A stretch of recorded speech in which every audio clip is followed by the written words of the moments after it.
Hola, este es Luis Alberto Jovel, con su programa Un Encuentro con la Verdad y del blog luisjovel.com. En esta tarde, para mí, en Australia, les quisiera compartir algo que últimamente estoy tratando con unos hermanos, no solamente con un hermano, su nombre es Selvin, pero con otros hermanos en un grupo de Facebook que se llama Prédicas Escatológicas. Ustedes saben que yo crecí dentro del dispensionalismo y que a la edad de 24 años, creo yo, lo rechacé. Y la razón por la que la rechacé fue porque tuve la oportunidad de leer un poco más de lo que a mí se me había enseñado. Lo que estoy viendo de que mucha gente crece dentro del dispensionalismo y es como el pescado. No saben que hay otra cosa fuera de esa posición escatológica. Y todo aquello que se va en contra de esa posición escatológica, la desechan o dicen que es débil o dicen de que no es histórica. La situación es un poco diferente. No es que no sea histórica el dispensacionalismo. Ha existido, no solamente en 1826 ha habido personas que creen en la inminente regreso del Señor Jesús. También existió San Agustín, una persona de que muchos dispensacionalistas no le toman en cuenta, lo ven como hereje, a pesar de que él peleó contra los pelagianos, a pesar de que él peleó contra muchas herejías.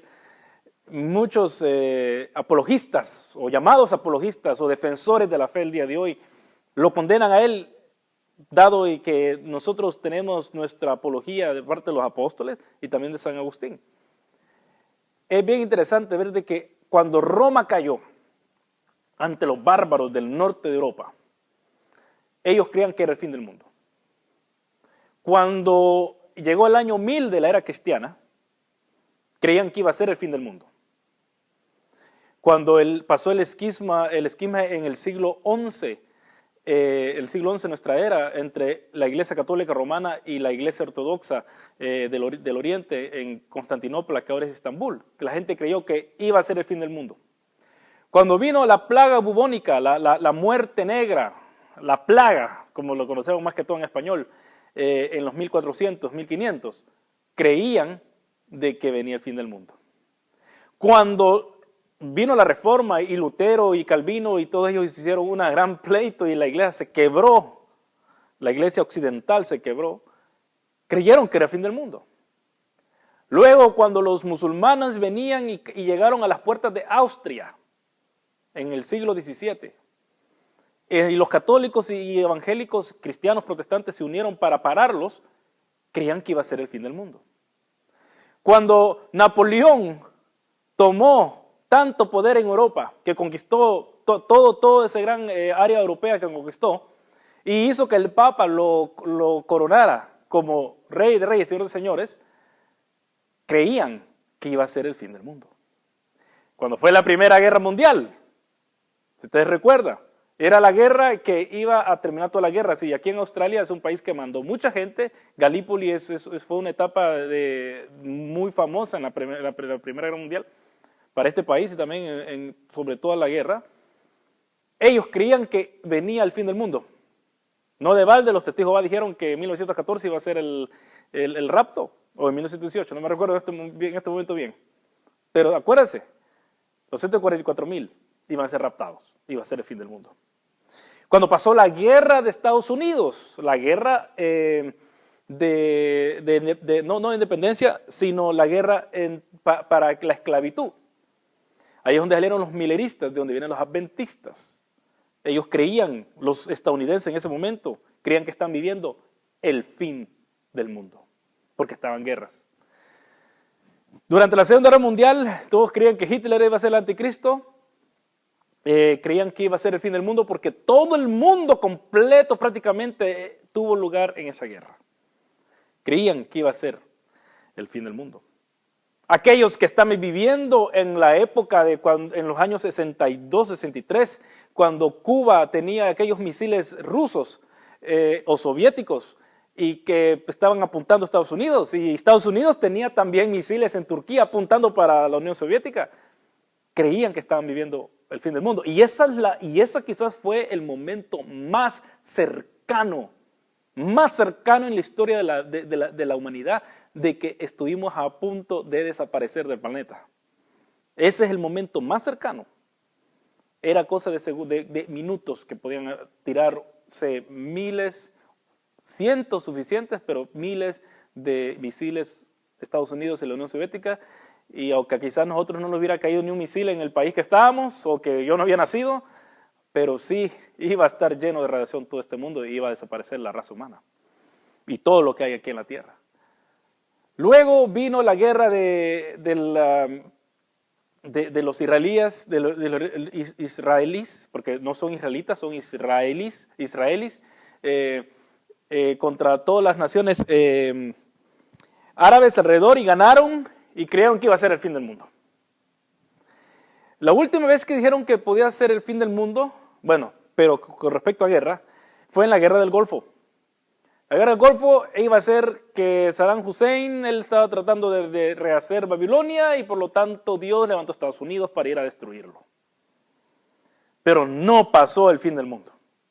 Y aparte de eso, hemos visto mucha gente que ha predicho el fin del mundo. ¿Se acuerda usted? Jim Jones, allá en Guyana, mató 1,000 personas. David Koresh, allá en Waco, Texas, también mató 70 y algo personas. El Heaven's Gate, se suicidaron como, no me acuerdo cuántos, como 32. Una y otra vez. Y muchos coreanos, por ejemplo, el que acaba de morir, el Kim Il-sung. No, ese parece que era el de la Iglesia de la Unificación. Kim Il-moon, él, que casi se parecen el nombre. Él decía de que él era la reencarnación, no la reencarnación, sino que Jesús no pudo terminar su plan de que dado por Dios, porque él no se casó, o sea, que no restauró a Adán y Eva. Pero vino este hombre, Moon, y él sí se casó, y es la segunda esposa para más, tener más en cuenta esto, su segunda esposa. Él se casó y él iba a restaurar eso, y por eso que él casaba a miles de personas. Y él decía de que durante su vida él iba a ver el fin del mundo, y él lo iba a traer. El fin del mundo es algo que todos estamos impactados, todos creemos, cada generación que ha vivido en la faz de la tierra cree que es la última generación. Cada generación que está viviendo desde los 1800 cree que es la última generación. Valga la pena de que el dispensacionalismo, como lo he mencionado antes, nació en 1826. Y antes de eso, si usted ve la historia de Europa, está la guerra de los 30 años, ha habido destrucción masiva en Europa. Y estas personas en Irlanda, que era un país pobre, ellos sabían lo que estaba pasando en el mundo. Y ellos lograron al Señor, y de repente sacaron un sistema escatológico que sí, que les dio bastante fe para seguir adelante, cosa que es bueno, pastoralmente bueno. Exegéticamente y teológicamente no. La situación fue de que esto se transportó a Estados Unidos, y oiga bien, querido oyente, querido amigo, da la casualidad de que fue durante la guerra de Estados Unidos que el dispensacionalismo llegó a tanta influencia, como lo he dicho antes, por la razón de que hubo una guerra civil y todos creían que era el fin del mundo. Todos creían que Israel iba a ser restaurado en ese tiempo. Y los dispensacionalistas no se ponen a pensar de que tanto los puritanos como también muchos dispensacionalistas en los 1800 pensaban que Estados Unidos iba a ser la nación escogida por Dios, el nuevo Israel, la nueva Jerusalén. Tanto es así de que si usted estudia la historia de los mormones, ellos tienen una ciudad que le llamaron Nueva Jerusalén, porque esa era la mentalidad estadounidense. Porque es que el dispensacionalismo no ha pegado en Europa, porque no ha pegado en Europa y no ha pegado en otros lugares, excepto por aquellos que los misioneros llegaron de Estados Unidos a Latinoamérica. Póngase a pensar en eso. Póngase a pensar en eso. Cuando mucha gente me dice, no, pero es que esto es histórico.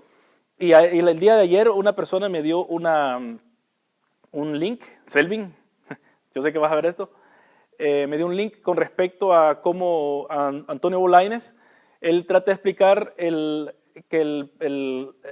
la historia del rapto pretribulacional ha estado siempre dentro de la iglesia. Y yo le dije a esta persona, al muchacho, le dije, no, esto es ahistórico, no tiene nada que ver con la historia.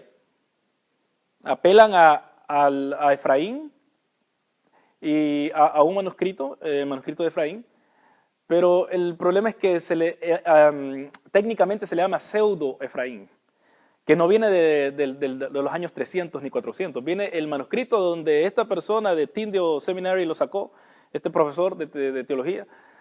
El manuscrito es en latín, no está ni en siriaco ni en griego, que es el original, y es un manuscrito del siglo 800, y está mal traducido. Y el que no crea eso, pues puede ir a Wikipedia y lo puede ver, leer en inglés, por supuesto, no lo he encontrado en español. Y respondiendo a eso, puse otro link de un hermano, Josué de Juan, que él escribe muy extensamente refutando todo el escrito de Bolaños. Y una de las cosas que me impactó lo que Bolaños escribió es que fue la bibliografía. Y la bibliografía es tan pobre. John Hagee es una persona que en Estados Unidos se conoce como un pro-Israel, dispensionalista de esos arrécimos, pero no es tan inteligente y tampoco es tan estudiado. Pero también este hermano Bolaños también cita a la Biblia de estudio de Jimmy Swaggart. Y Jimmy Swaggart yo lo respeto, es un buen evangelista, pero él no es ni un teólogo, primero. Segundo, para una persona que dice ser, y ustedes ya saben mi posición con respecto al doctorado de Bolaños, pero una persona que dice ser doctor, citar una Biblia de estudio, eso ni en primer año de teología se acepta. No podemos tomar esas opiniones, todos estamos libres de opinar, pero tenemos que opinar con pruebas. Y este hermano Bolaños no lo ha hecho en ese estudio. Ahora, últimamente me han venido a mí, a mi buzón, muchas cosas con respecto a lo que está pasando en el Medio Oriente. Ustedes saben que en estos días, por ese pequeño film que quieren sacar, una persona del sur de California, lo puso en el internet, y que muchos musulmanes están enojados porque muestran a Mahoma como uno que se andaba con mujeres y también como un homosexual. O sea, los musulmanes están enojados, y por eso es que mataron al embajador de Estados Unidos, más 3 personas más, y han muerto otras personas en el Líbano, han muerto en el Cairo, han muerto también en Egipto. Ha habido una convulsión. Y mucha gente me está diciendo, hermano, ¿no ve usted las últimas cosas que están pasando? Selvin y otras personas me dicen que usted se ha cerrado, que usted no cree que el Señor va a venir de vuelta. Y claro, yo no veo la diferencia entre la segunda venida y el arrebatamiento. No veo ninguna diferencia. Cuando yo he estado hablando en las últimas veces en mi blog acerca de escatología y del apocalíptico, ellos jamás pensaron eso. La iglesia jamás pensó en eso tampoco. Eso es algo bien nuevo, y cuando me dicen a mí, pero es que su posición es débil porque no la conoces, porque no la quieres conocer. No ha existido esa posición dentro de la iglesia. La segunda venida del Señor es la que Pedro nos dice que tengamos fe. Eso es lo que nos dice, que aguardemos la segunda venida. No dice que, bueno, antes de la segunda venida va a haber otra venida, es secreto. ¿Va a venir como ladrón a la noche? Sí, pero ya vamos a hablar de esto. Así que hemos visto que el ser humano, después de Jesús y antes de Jesús venir, ha estado en esa aflicción de que el fin viene. Ustedes, si tienen alguna vez la oportunidad de leer escatología babilónica, ellos también tenían eso. Ellos también tenían el miedo. Los mayas también, como podemos ver que ahora en diciembre supuestamente se acaba el ciclo de su calendario. No podemos negar que el ser humano quiere escapar de eso. Pero cuando a mí la gente me dice, hermano, pero que usted no cree porque usted está viviendo en los últimos días, yo le digo, bueno, ¿qué son los últimos días? ¿Qué es lo que la Biblia habla de los últimos días? Y yo quisiera leer Hechos capítulo 2, cuando Pedro se dirige a la multitud Y le dice, entonces, de hecho 2:14, estoy leyendo la Nueva Versión Internacional. Entonces Pedro con los 11 se puso de pie y dijo a voz en cuello, compatriotas judíos y todos ustedes que están en Jerusalén, déjenme explicarles lo que sucede. Presten atención a lo que les voy a decir. Estos no están borrachos como suponen ustedes, apenas son las 9 de la mañana. En realidad lo que pasa es lo que anunció el profeta Joel. Sucederá que en los últimos días, dice Dios, derramaré mi espíritu sobre todo el género humano. Los hijos y las hijas de ustedes profetizarán, tendrán visiones los jóvenes y sueños los ancianos. Y en esos días derramaré mi espíritu aún sobre mis siervos y mis siervas y profetizarán. Arriba en el cielo y abajo en la tierra mostraré prodigios, sangre, fuego, nubes y nubes de humo. El sol se convertirá en tinieblas y la luna en sangre, antes que llegue el día del Señor, día grande y poderoso. Y todo aquel que invoca al Señor, el nombre del Señor, será salvo. Vemos que para Pedro, los últimos tiempos empezaron exactamente en ese momento. Desde que Jesús resucitó, empezaron los últimos tiempos. Sí, cuando alguien me dice, hermano, es que mire las señales. ¿Qué señal había visto Pedro para saber de que estábamos en los últimos tiempos? El derramamiento del Espíritu Santo. Eso es lo que él estaba viendo. Eso confirmaba que estamos en los últimos tiempos. Primeramente, eso es lo que confirma lo que estamos viendo en los últimos tiempos, mis queridos amados. No es lo que está pasando en el Medio Oriente, no es lo que estaría pasando con Israel, es lo que ha pasado en la persona de Jesús. Que es lo que Jesús ha hecho, es que Él ha resucitado. ¿Y qué es la resurrección? Son los últimos tiempos. Pero ¿qué pasa? Jesús resucitó antes, dice Corintios 15, como las primicias. Y todo esto, a los que me han seguido en mis estudios de apocalípticos, todo esto cambió el modo de pensar tanto de Pedro como de Juan. ¿Se recuerda usted cuando murió Lázaro? Y le dice el Señor a María, si tú hubieras estado aquí, le dice María, esto no hubiera pasado. Y el Señor le dice, tu hermano vivirá. Y dice, sí, yo sé, va a resucitar en aquel día. Pero el Señor dice, no, el que cree en mí tiene vida eterna. Cambia totalmente el concepto escatológico que tenían los judíos. Jesús lo rectifica y lo pone como Dios quiere que lo entendamos. Hay cierto alineamiento, no lo voy a negar, pero hay ciertos ajustes bien importantes. Y el ajuste número uno es que Jesús resucitó. Por eso cuando Pablo, fariseo, maestro de la ley, cuando él vio a Jesús resucitado, él creía que no había venido el Mesías. Y él sabía que Jesús había muerto. Él estaba convencido que Jesús estaba muerto. Y ve a un Cristo crucificado camino de Damasco. Con razón le dijo, Curios. Le dijo, Señor, el título que se le tenía que dar a Jehová Dios o al Señor Dios. Se lo otorga a Jesús. Es un total cambio de pensar que tuvieron ellos. Y los hermanos del día de hoy me quieren decir o me quieren convencer, a veces me dicen, yo quisiera que usted tuviera el gozo de la esperanza. Si yo tengo la esperanza, yo sé que yo me voy con el Señor cuando Él venga. Si viene antes, después, en medio, eso a mí no me han llamado a fijarme en eso. Es que la novia no va a sufrir. Bueno, entonces los hermanos de los primeros 300 años del cristianismo sufrieron, fueron crucificados, fueron tirados los leones, fueron quemados como antorchas. Entonces ellos no eran novia del Señor. Tremendo, ¿eh? Tremendo lo que estamos insinuando prácticamente por querer defender o justificar nuestra posición escatológica. Estamos diciendo prácticamente de que estos hermanos de los primeros 300 años del cristianismo, 312 años, porque hasta el 312 fue que el cristianismo se dijo que era oficial adentro del Imperio Romano, sufrieron, pero ellos no eran la novia.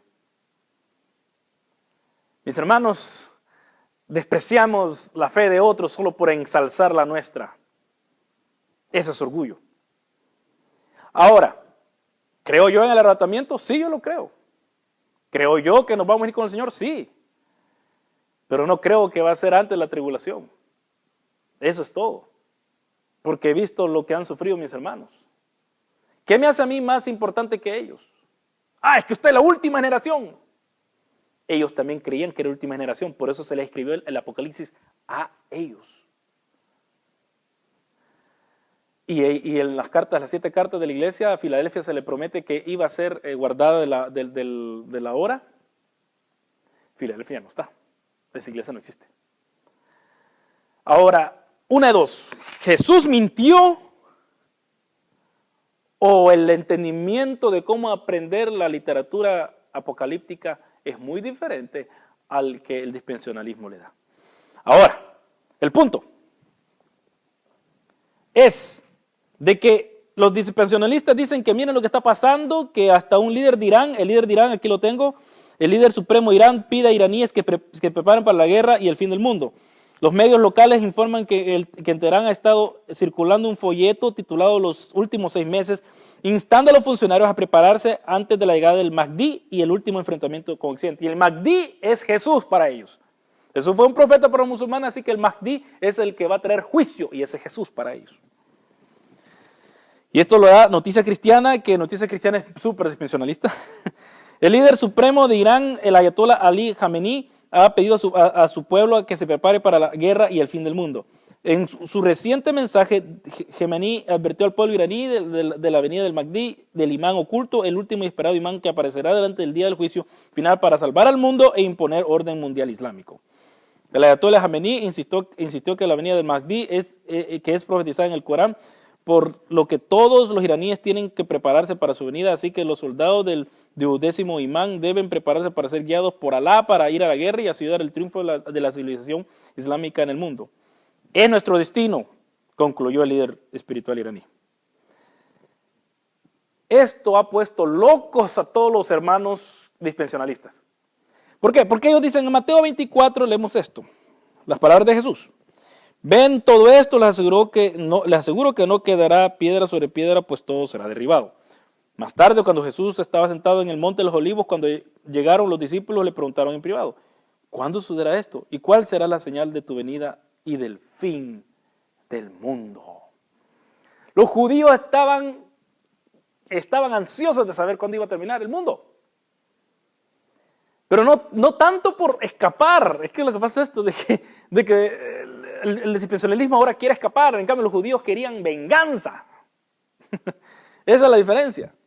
Tengan cuidado de que nadie los engañe, les advirtió Jesús. Vendrá muchos que usando mi nombre dirán, yo soy el Cristo, y engañarán a muchos. Ustedes oirán de guerras y de rumores de guerras, pero procuren no alarmarse. Es necesario que eso suceda, pero no será todavía el fin. Se levantará nación contra nación y reino contra reino. Habrá hambres, terremotos por todas partes. Todo esto será apenas el comienzo de dolores. Entonces los entregarán a ustedes para que los persigan y los maten. Bueno, ¿estamos en la tribulación, sí o no? Bueno, en fin. Bueno, dirán uno, ¿sabes qué está hablando de Israel? Sí, pero es que este es el texto que muchas veces también apelan los dispensacionalistas. O sea, que se tienen que poner de acuerdo. Y los odiarán por todas las naciones por causa de mi nombre. En aquel tiempo muchos se apartarán de la fe, otros se traicionarán y se odiarán, y surgirá un gran número de falsos profetas que engañarán a muchos. Habrá tanta maldad que el amor de muchos se enfriará, pero el que se mantenga firme hasta el fin será salvo. Este también es un texto que a los calvinistas les cuesta digerir. Y este evangelio del reino se predicará en todo el mundo como testimonio de las naciones, y entonces vendrá el fin.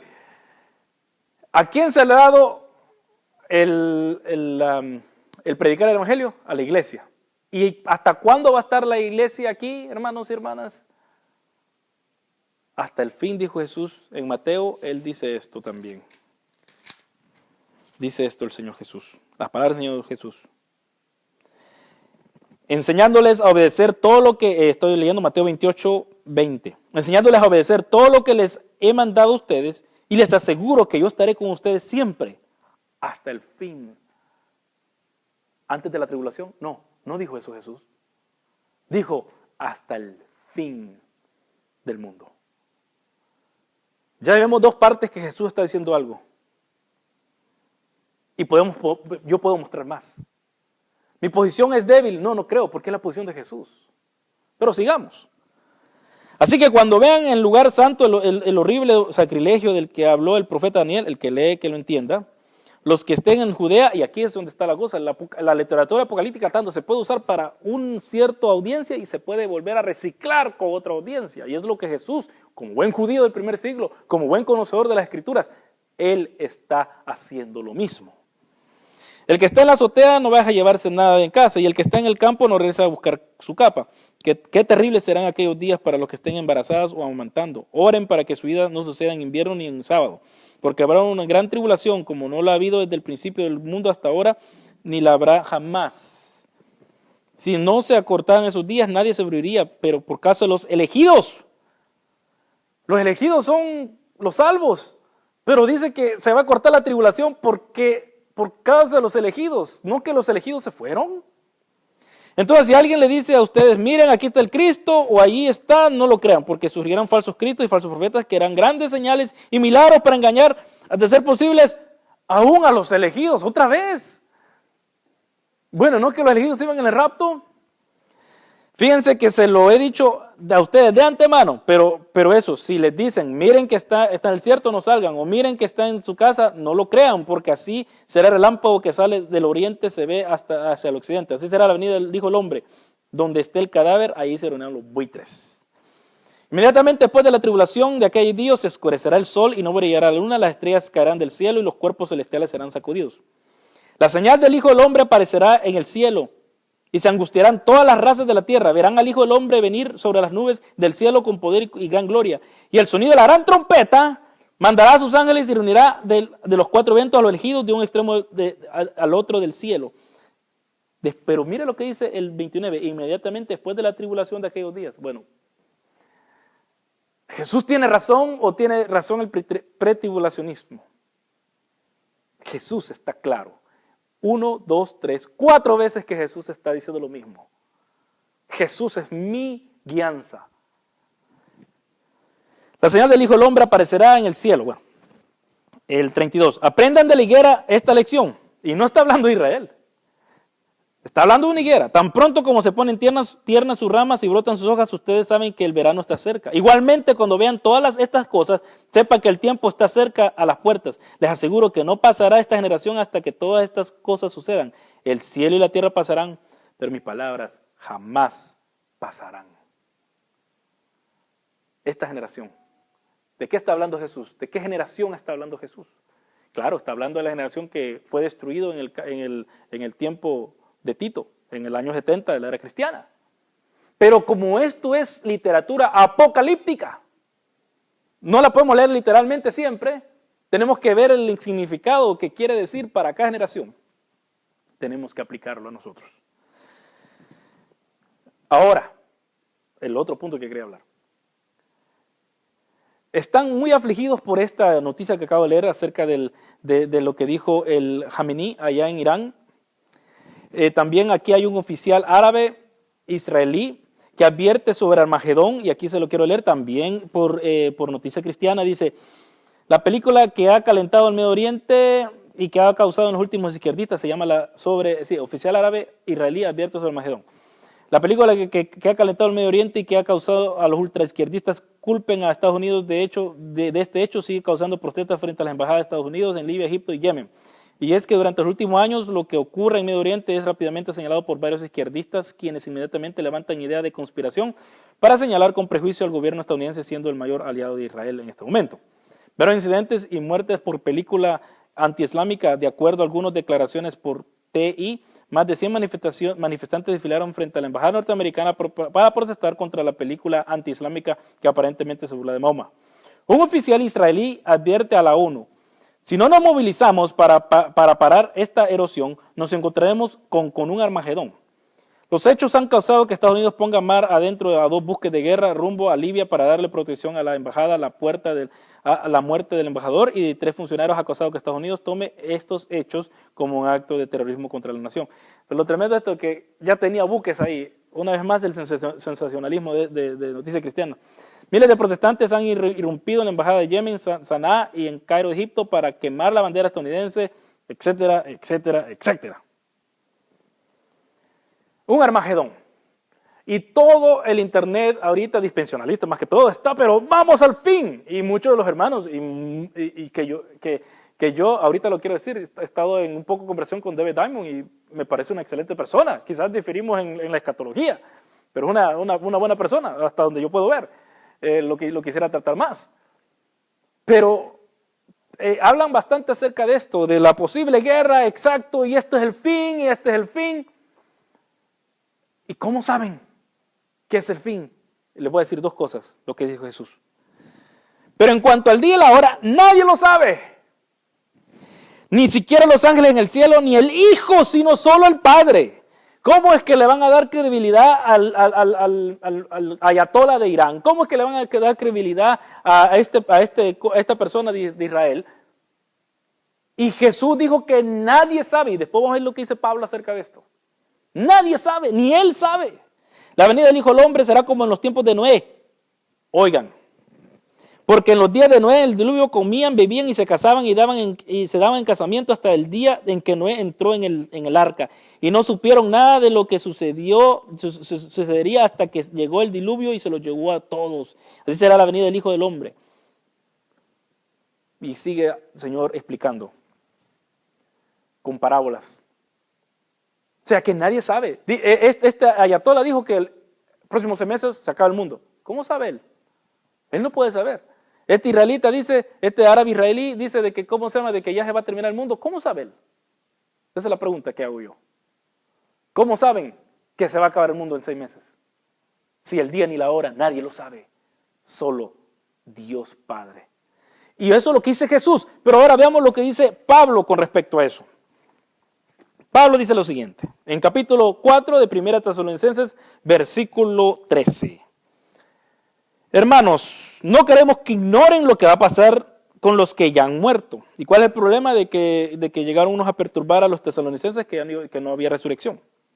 Por eso es que le está diciendo. Y una de las esperanzas más grandes del cristianismo es de que yo con mi esposa, mis hijos y todos somos cristianos, en la resurrección vamos a estar viviendo juntos.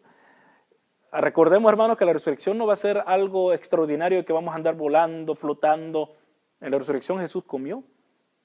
En la resurrección Jesús se acordaba de todo lo que pasó con sus discípulos. Porque esa es una pregunta. ¿Nos vamos a acordar? Claro que nos vamos a acordar. Nos vamos a acordar. Jesús se acordó, entonces nosotros también nos vamos a acordar. Así que vamos a estar todos juntos. Mi abuela, que ya tiene años de haber muerto. La abuela de mi esposa, que tiene años de haber muerto. Todos ellos vamos a estar juntos todos gozando con el Señor. Por eso es que es importante, por eso es que es menester que usted trate de llevar a sus amigos, a sus familiares, a Cristo, porque así va a pasar la eternidad con ellos. A menos que no quiera pasar la eternidad con ellos, pero eso es otra cosa. No, todos queremos que sean salvos. Así que, hermanos, no queremos que ignoren lo que va a pasar con los que ya han muerto, para que no se entristezcan como esos otros que no tienen esperanza. ¿Acaso no creemos que Jesús murió y resucitó?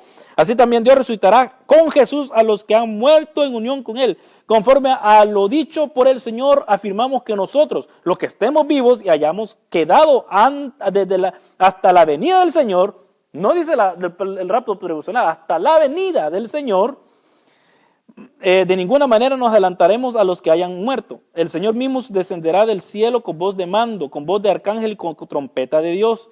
Y los muertos en Cristo resucitarán primero. Luego los que estemos vivos, los que hayamos quedado, seremos arrebatados juntos con ellos en las nubes para encontrarnos con el Señor en el aire. Y bien tremendo, porque la palabra, el arrebatamiento, rapto, harpazo, eso es mismo, el mismo Pablo lo escribe. Harpazo viene de la palabra griega de que cuando venía un oficial, a un oficial romano, más que todo griego, a una ciudad, una delegación salía como unos 500 metros a darle la bienvenida y no paraban, simplemente se venían de vuelta a la ciudad. Y eso lo mismo dice Pablo. Luego los que estemos vivos, los que hayamos quedado, seremos harpacionados, por decir así, raptados junto con ellos en las nubes para encontrarnos con el Señor. Harpazo, ir a encontrarse con el Señor, ir a encontrarse con el dignatario en el aire. O sea, antes que Él venga aquí abajo. Y así estaremos con el Señor para siempre. Por lo tanto, anímense unos a otros con estas palabras. Es bien importante decir, No dice rapto. En el versículo 15 habla de hasta la venida del Señor. No habla de eso. No habla de un rapto antivenidero. No. Pero sigamos.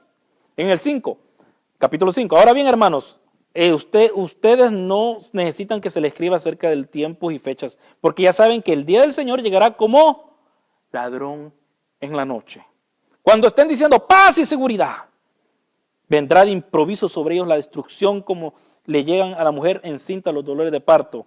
De ninguna manera podrá escapar.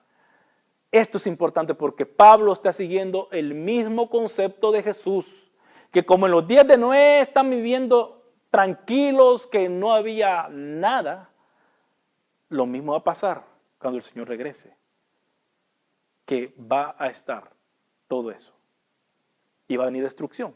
Pablo sigue lo mismo. Y los dos están hablando cuando todo esté tranquilo, cuando hayan querido suprimir el cristianismo prácticamente, cuando nos hayan querido matar y casi todos estemos muertos. Ahí es cuando el Señor va a venir y va a justificarnos. La segunda venida del Señor, me gusta lo que dice N.T. Wright. N.T. Wright no es escatólogo porque no existe ese término, lo he dicho una otra vez y lo repito una vez más, ese término no existe, pero se le considera, aún con Time Magazine, aún toda la gente en las facultades, se le considera como uno de los mejores profesores de escatología en el mundo. Es bien tremendo porque ese no es su fuerte, pero parece que todo lo que N.T. Wright hace y dice es lo mejor. Yo no sé cómo Dios lo bendice a ese hombre. Pero él ha escrito en Surprised by Hope, que ojalá que lo traduzcan, porque está su libro por el verdadero pensamiento de Pablo y está también el libro Simplemente Cristiano, esos dos en español. Pero yo quisiera que tradujeran Surprised by Hope, porque él ahí pone cómo es que el cristianismo ha creído. Y él critica el dispensacionalismo como una teología escapista. Y así fue. Y quizás un día de estos puedo empezar una serie acerca de eso. Es bien importante ver, queridos amigos, de que Jesús es consistente con Pablo. Y N.T. Wright pone esto así. Nuestro arrebatamiento no es tanto por ser arrebatados de una tribulación. Nuestro arrebatamiento es nuestra justificación de que teníamos la razón delante de los hombres que Dios hace por nosotros. Porque siempre se piensa, yo quiero salir de aquí, yo no quiero sufrir.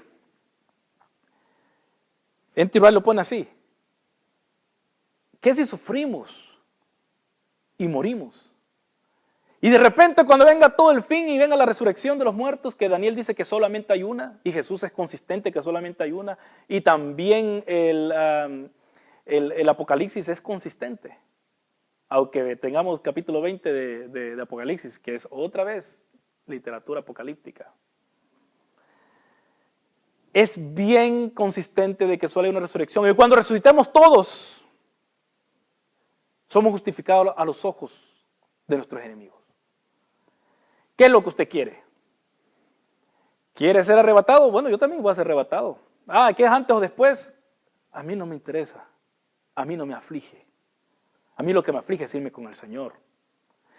Usted se va a quedar. Es que el Señor me lo prometió a mí. Que Él me va a salvar. Que Él me va a librar. Y como los tres jóvenes, Sadrach, Mesach y Abednego. Y si no me salva, sabe tú, oh Dios, sabe tú, Nabucodonosor, rey, que yo no voy a adorar a otros dioses. El Señor Jesús le pidió al Señor a su Padre. Al Señor Jesús le pidió, Padre, si es tu voluntad, quita de mí esta copa, mas no se haga mi voluntad, sino la tuya. Yo no sé cuál es la voluntad de Dios para mi vida. Si tengo que morir, si tengo que ser sacrificado. Yo no sé. Pero lo único que sé es que yo sé en quién he creído y quién va a mantener mi alma segura, pase lo que pase. Eso es, porque yo no le temo a aquel que puede destruir mi cuerpo solamente, sino hay que temer a aquel que destruyendo el cuerpo puede tirar también el alma al infierno. Palabras de nuestro Señor Jesús. Yo les dejo esto, mis hermanos, mis hermanas, mis queridos amigos, que Jesús es consistente. Pueden haber noticias de que va a venir el fin, de que va a haber una guerra, y quizá la va a haber. Pero Jesús y Pablo dicen algo, de cuando todos estén ya en paz, cuando todos piensen que no hay problemas, cuando todos piensen que han conquistado todas esas diferencias entre humanos y reine la paz, vendrá la destrucción como en los días de Noé y como una mujer que está encinta. ¿Con qué mensaje se va a quedar usted, querido amigo, querida amiga? Se va a quedar con un mensaje de que le llama a prepararse para una venida, pero lo deja olvidarse de que tiene que vivir aquí en la tierra. Una crítica que se le ha hecho mucho a Dante Gabel es que él dijo que el dispensacionalismo o la creencia del arrebatamiento repentino ha creado una generación castrada. Y muchos han malinterpretado lo que Gabel ha dicho. Porque Gabel lo que está diciendo es de que muchos, como creen que ya se va a acabar el mundo, ¿para qué estudiar? ¿Para qué prepararse? No, mis hermanos. Y como le dije yo ayer a Selvin, esa posición es la posición de los testigos de Jehová. A ellos no les gusta que sus feligreses vayan a estudiar a la universidad. Por miedo, por yo qué sé. Eso es el problema. A eso se refiere, y yo creo que él tiene toda la razón. Se nos ha dicho de que para qué sirve estudiar, para qué sirve prepararse, si el Señor ya viene. Mis queridos hermanos dispensacionalistas, eso viene de los 1826. Toda esa gente se quedó pobre, toda esa gente se quedó sin influencia en sus áreas de vivienda. No estamos buscando influencia, pero si se hubieran preparado, hubieran tenido mejores vidas, a sus hijos le hubieran dado mejores oportunidades. A eso se refería Dante. No a que él estaba negando el arrebatamiento de la iglesia, sino que tenemos que vivir aquí en la tierra como que si el Señor no viene. Pero tenemos que seguir al Señor como que si viene ya. Lo que se le llama now and not yet en inglés, ahora pero aún no en español. Eso es lo que tenemos que vivir. Yo no sé dónde salió todo ese pensamiento de que Dante negó el arrebatamiento. Como dicen, yo no lo niego. Y a mí no me pueden culpar porque yo estoy siguiendo el vocabulario del Señor Jesús. Si alguien dice, usted no cree en el arrebatamiento. Bueno, Pablo dice, venida del Señor. Jesús dice, mi venida. La venida del Hijo del Hombre. ¿Por qué me están culpando o me podrían culpar de algo que Jesús mismo está diciendo? Estamos leyendo el mismo Jesús. No estamos leyendo otro Cristo. Y claro, no he tocado todos los textos, pero he tocado estos textos para que veamos de que hay una consistencia dentro de las Escrituras que tenemos que mantener. No podemos inventarnos nuestras doctrinas que van conforme a nuestras aspiraciones o conforme a nuestras esperanzas que tenemos dentro. Así que mis queridos hermanos y hermanas, no se aflijan.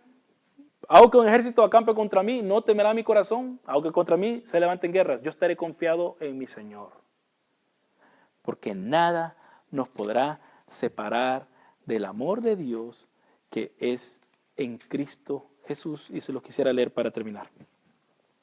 Ahora bien, sabemos que Dios dispone todas las cosas para el bien de quienes lo aman, los que han sido llamados de acuerdo con su propósito. Porque a los que Dios conoció de antemano también los predestinó a ser transformados según la imagen de su Hijo, para que Él sea el primogénito entre muchos hermanos. A los que predestinó también los llamó, y a los que llamó también los justificó, y a los que justificó también los glorificó. ¿Qué diremos frente a esto? Si Dios está en nuestra parte, ¿quién puede estar en contra nuestra? El que no escatimó ni a su propio Hijo, sino que lo entregó por todos nosotros, ¿cómo no habrá de darnos generosamente junto con Él todas las cosas? ¿Quién acusará a los que Dios ha escogido? Que Dios es el que justifica. ¿quién condenará?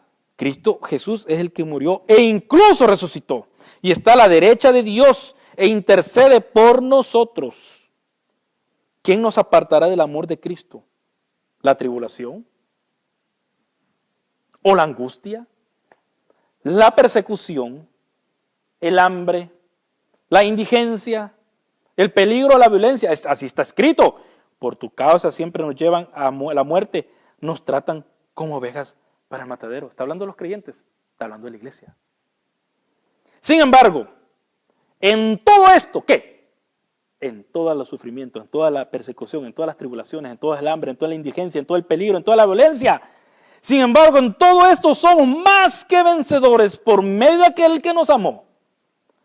Pues estoy convencido de que ni la muerte, adentro de la tribulación, afuera, ni la muerte, ni la vida, ni los ángeles, ni los demonios, ni lo presente, ni lo porvenir, ni los poderes, ni lo alto, ni lo profundo, ni cosa alguna en toda la creación podrá apartarnos del amor que Dios nos ha manifestado en Cristo Jesús, Señor nuestro. Esta es mi fe. Si no le gusta lo que la Biblia dice, no tiene problema conmigo, tiene problema con el que escribió la Biblia, que es el Espíritu Santo, que es Dios. Esta es mi esperanza. Esa fue la esperanza de Pablo. Esa ha sido la esperanza de la iglesia. Yo le invito a que se ponga del lado de Jesús y guarde y anhele su venida, porque nadie lo va a poder separar del amor de Dios. Que Dios les bendiga.